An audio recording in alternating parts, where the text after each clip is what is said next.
The Galactic Council chamber was a cathedral of debate.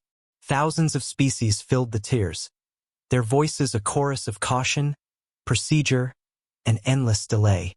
For centuries, this was how decisions were made. Slowly, carefully, until opportunities had long since passed. When the Draxian hive invaded the border worlds, the Council followed the same pattern.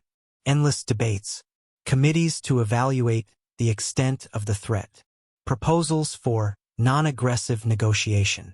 Months passed as billions died. And then, the humans walked in.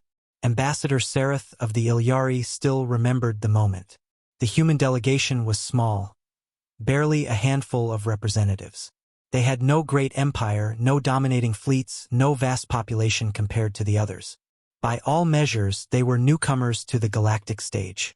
Yet they strode into the chamber with a confidence that silenced the noise. Their leader, a tall woman named Admiral Reyes, didn't wait for the speaker to recognize her. She simply took the floor. "The Draxian hive is not here to negotiate," she said, her voice sharp as steel. "Every moment wasted here is another planet burned. You all know it." Gasps echoed across the chamber. Interruptions without permission were unthinkable. The speaker demanded order, but Reyes ignored him. "We're not waiting for a vote," she continued. "Human fleets are already en route. We'll handle it." The chamber erupted in outrage. "You have no authorization. This is a violation of Council law. You will destabilize the balance of the galaxy." But the humans were already leaving. They hadn't asked for approval. They didn't need it. 2 weeks later, the galaxy changed. The Draxian hive's spearhead fleet was poised to devour the colony world of Arath. Billions huddled underground, awaiting extermination.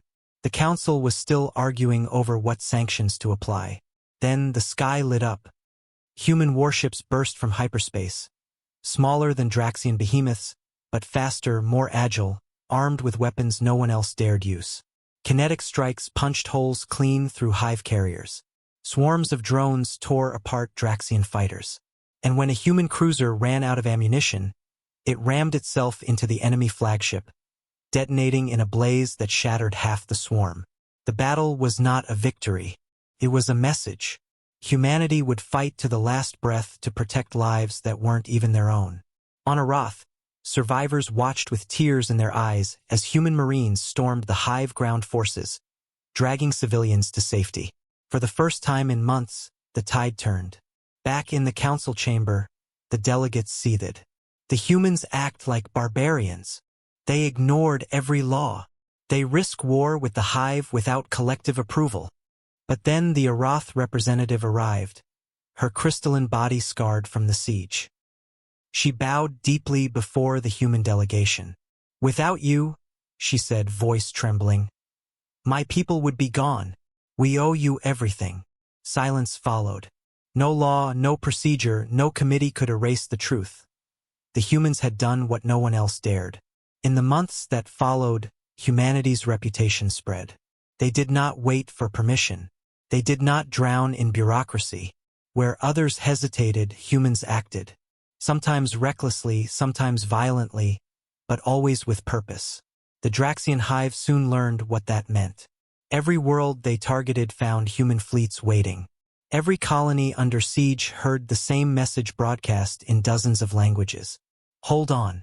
Humanity is coming." One day, Ambassador Sereth asked Admiral Reyes why they had defied the Council so openly. Reyes smiled faintly.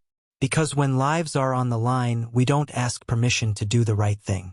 We just do it." From then on, a new phrase spread across the stars. It was spoken with equal parts admiration and fear.